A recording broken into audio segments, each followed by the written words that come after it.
Iran के राष्ट्रपति Masoud Pezeshkian ने उन पड़ोसी देशों से माफी मांगने की बात कही है जिनके इलाकों में ईरान की जवाबी सैन्य कार्रवाई के दौरान मिसाइल और ड्रोन पहुंचे हैं।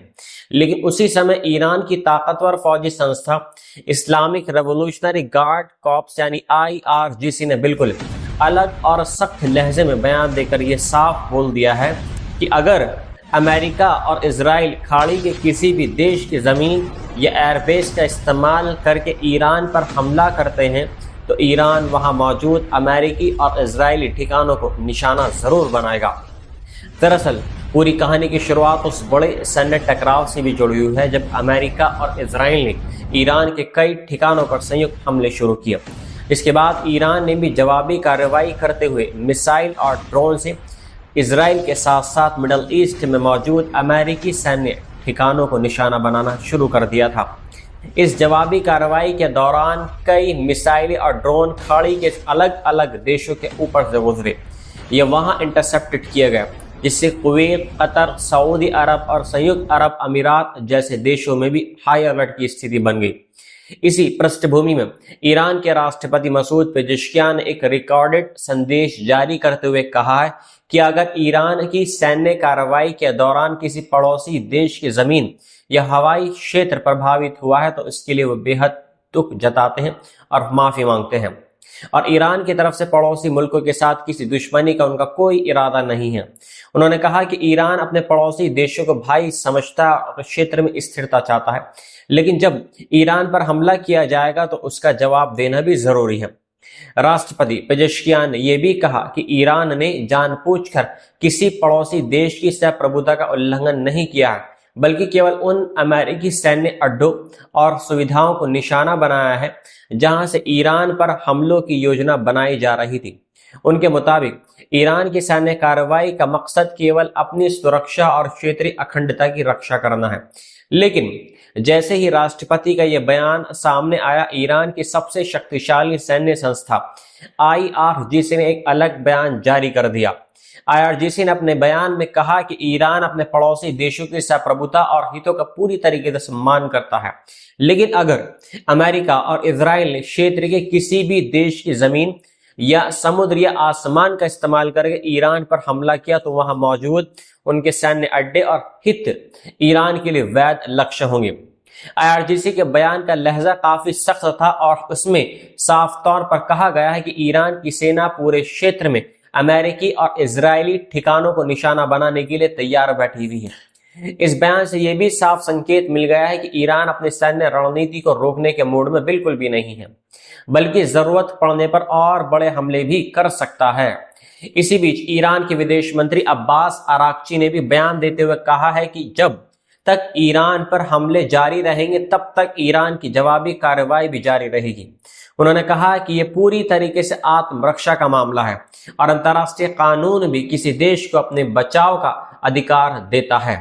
ईरान की संसद के स्पीकर मोहम्मद बाकर गालिबाफ ने भी इसी बात को दोहराते हुए कहा कि अगर ईरान पर हमला होता है तो उसका जवाब देना होगा, उसका अधिकार है और ईरान अपने लोगों और अपनी जमीन की रक्षा के लिए हर जरूरी कदम उठाएगा। लेकिन इन अलग अलग बयानों ने एक बड़ा सवाल खड़ा कर दिया है कि आखिर ईरान की असली नीति क्या है। क्या वे खाड़ी देशों से रिश्ते सुधारना चाहता है या फिर उन्हें चेतावनी देना चाहता है? कई जानकारों का यह भी मानना है कि ईरान के अलग अलग नेताओं के बयान इसलिए अलग दिखते हैं क्योंकि ईरान की राजनीतिक व्यवस्था में असली शक्ति राष्ट्रपति के पास नहीं, बल्कि सुप्रीम लीडर के कार्यकालय और रेवोल्यूशनरी गार्ड के पास होती है। जानकारों के मुताबिक ईरान में राष्ट्रपति प्रशासनिक और घरेलू मामलों को संभालते हैं, लेकिन जब बात विदेश नीति और सुरक्षा रणनीति की आती है तो अंतिम फैसला सुप्रीम लीडर और रेवोल्यूशनरी गार्ड के हाथ में होता है। यही वजह है कि कई बार राष्ट्रपति का लहजा कूटनीतिक और नरम दिखाई देता है, जबकि सैन्य संस्थाओं का लहजा काफी सख्त होता है। इस बीच खाड़ी के कई देशों में ईरानी मिसाइल और ड्रोन हमलों की खबरें भी सामने आई है। बहरीन में एक ड्रोन हमले से एक पानी का जो शुद्धिकरण यानी डिसैलिनेशन प्लांट को नुकसान पहुंचा है। ये डिसैलिनेशन प्लांट इसलिए बेहद महत्वपूर्ण था क्योंकि खाड़ी के ज्यादातर देशों में पीने का पानी समुद्र के पानी को साफ करके बनाया जाता था। अगर ऐसे प्लांट्स पर हमले होते हैं तो वहां के लाखों लोगों की रोजमर्रा की जिंदगी प्रभावित हो रही है। कुवैत ने भी बताया है कि ईरानी हमलों के दौरान 2 सुरक्षा कर्मियों की मौत हो गई और कुछ सरकारी इमारतों में आग लग गई। वहीं कुवैत के इंटरनेशनल हवाई अड्डे के पास भी ड्रोन गतिविधि देखी गई है। कतर, संयुक्त अरब अमीरात और सऊदी अरब ने भी अपने एयर डिफेंस सिस्टम के जरिए कई मिसाइल और ड्रोन को हवा में ही मार गिराने का दावा किया है। सऊदी अरब ने कहा है कि रियाद के डिप्लोमेटिक इलाके की तरफ आने वाले कई ड्रोन्स को इंटरसेप्टेड किया गया है। इन घटनाओं के बाद खाड़ी सहयोग परिषद यानी जीसीसी ने एक संयुक्त बयान जारी करके कहा कि बहरीन और कुवैत पर हुए हमले बेहद खतरनाक और अफसोसनाक हैं और इससे पूरे जो इलाका है उसकी सुरक्षा को खतरा पैदा हो सकता है। जीसीसी में सऊदी अरब, यूएई, कतर, कुवैत, बहरीन और ओमान शामिल हैं। हालांकि अभी तक खाड़ी देशों ने सीधे तौर पर ईरान पर जवाबी हमला नहीं किया है। जानकारों का यह भी मानना है कि अगर खाड़ी के देश खुलकर इस युद्ध में शामिल हो जाते हैं तो संघर्ष और ज्यादा खतरनाक रूप ले सकता है। कुछ जानकारों का यह भी कहना है कि खाड़ी देशों के लिए ये एक बेहद कठिन स्थिति है, क्योंकि अगर वे अमेरिका और इजराइल का खुलकर समर्थन करते हैं तो उन्हें ईरान के सीधे हमलों का सामना करना पड़ सकता है, और अगर वे तटस्थ मतलब साइड में रह के कुछ करने की कोशिश करते हैं तो अमेरिका के साथ उनके सैन्य समझौतों पर सवाल उठ सकते हैं। दूसरी तरफ अमेरिका के राष्ट्रपति डोनाल्ड ट्रंप ने ईरान के राष्ट्रपति के बयान को पूरी तरह अलग तरीके से पेश किया है। ट्रंप ने सोशल मीडिया पर लिखा है कि ईरान अब मिडल ईस्ट का बुली नहीं रहा है, बल्कि वह हार चुका है और उसे आखिर झुकना ही पड़ेगा।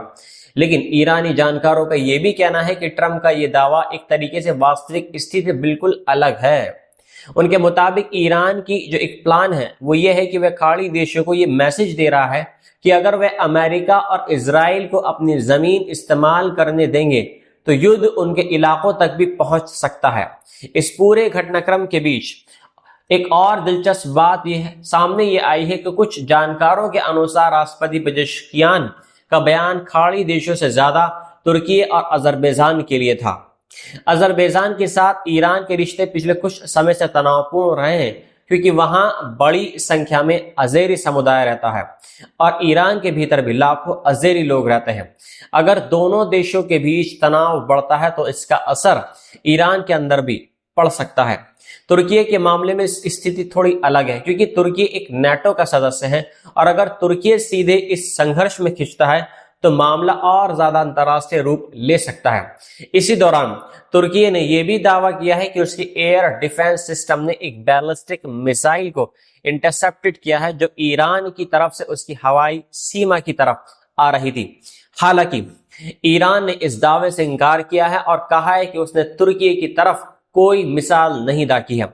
इन सब घटनाओं के बीच एक बात साफ दिखाई देती है कि मिडल ईस्ट का ये युद्ध अब केवल ईरान और इजराइल के बीच का टकराव नहीं रहा है, बल्कि इसमें अमेरिका, खाड़ी के देश तुर्की और कई अन्य क्षेत्रीय ताकतें भी किसी न किसी रूप में जुड़ती ही जा रही हैं।